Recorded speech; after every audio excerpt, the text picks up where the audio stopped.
हरे कृष्णा। भगवान की जन्म जो दिव्यता अलौकिक, ये विषय मैं चर्चा करने के लिए चाहता हूँ। बहुत जानकारी बात है। भगवान भगवत गीता में बोलते हैं मेरा जन्म कर्म दिव्य है, जन्म कर्म च दिव्यम। मेरा जन्म कर्म दिव्य, दिव्य मतलब होता है अलौकिक।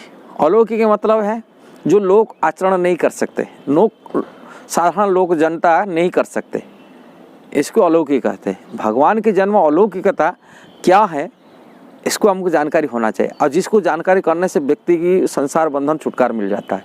भगवान ने बताए जो जानकारी, जो व्यक्ति तत्व त्यक्त्वा देह पुनर्जन्म न, उनको पुनः बार शरीर छोड़ने के बाद त्यक्त्वा देह त्याग करने से पुनः उनको जन्म नहीं लेना पड़ता है, भगवान बताते भगवत गीता में। और उनकी हम तो जानते हैं उनका अलौकिकता था, कर्मों तो समझ पाते हैं, किंतु जन्म अलौकिकता था क्या, जानकारी हमको लेना पड़ेगा, जानकारी होना चाहिए। जन्म अलौकिकता भगवान के जो गर्भधान होता है, संसार की जैसे जीव गर्भधान होता है, भगवान की गर्भधान ऐसा ही नहीं होता। कैसा होता है? भगवान गर्भ में प्राकट्य होता है। यहाँ संसार में जैसे ही जन्म होता है कोई स्त्री पुरुष के संभोग से, पुरुष की वीर्यधान होता है, स्त्री की गर्भ में होता है, तभी बच्चा पैदा होता है। किंतु भगवान ऐसा नहीं, कोई पुरुष की वीर्य से ही भगवान की गर्भधान होता है, ये नहीं। भगवान प्राकट्य होता है।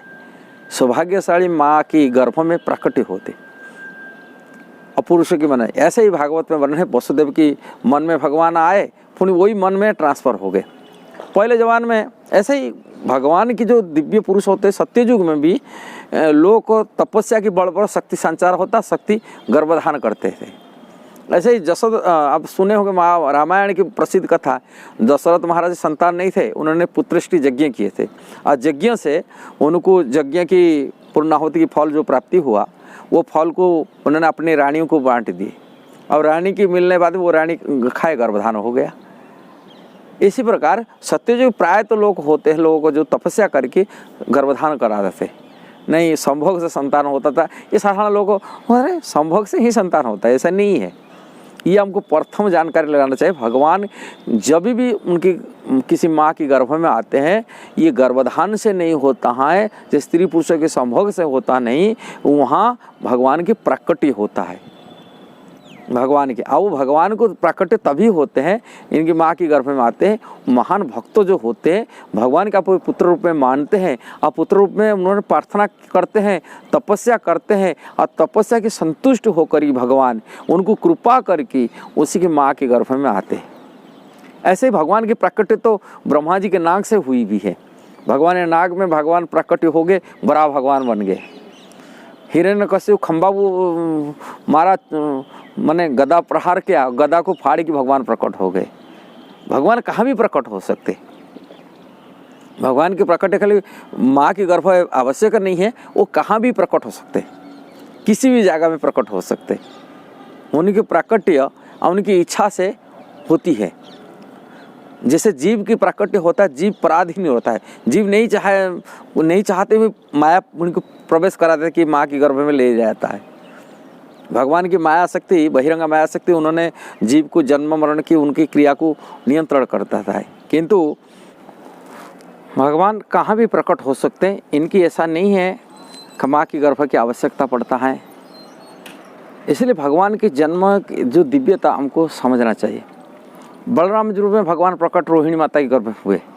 पहले बलराम जी पहले देवकी माता में प्रकट हुए थे, कि देवकी माता में भगवान स्वयं भगवान कृष्ण के आदेश हुआ जोगमाया को देवकी गर्भ। वो पुण्य कितना महीना के थे? 7 महीने के बच्चे थे। 7 महीना गर्भ में रहे देवकी के गर्भ में, और 7वां महीना के गर्भ होने के बाद में वो 7वां महीना गर्भ को ट्रांसफर करा गया रोहिणी माता की गर्भ में। देखिए, और रोहिणी माता कहाँ रहती थी? नंद बाबा की घर में। और देवकी कहाँ रहती थी? कंस की बंदीशाला में, मथुरा में। वहाँ से वहाँ तक जोगमाया उनको ट्रांसफर करा करके, मैंने संकर्षण आकर्षण करके वहाँ के गर्भ में स्थापन कर दी। 7वां महीना को बच्चे को लेके एक माँ की गर्भ में छोड़ देना, ये इस अलौकिकता हमको समझना चाहिए, जानकर लेना चाहिए। भगवान की जन्म होता है, उनकी गर्भधान होता है, ये दिव्यता अलौकिकता जो लोग नहीं कर सकते ऐसा होता है। और ये दिव्यता को जो जानकारी कर लेता है फिर उनके संसार बंधन छुटकारा मिल जाता है। यदि आपको अच्छा लगा जरूर इसे शेयर करना, सब्सक्राइब करना, लाइक कमेंट देना। हरे कृष्णा।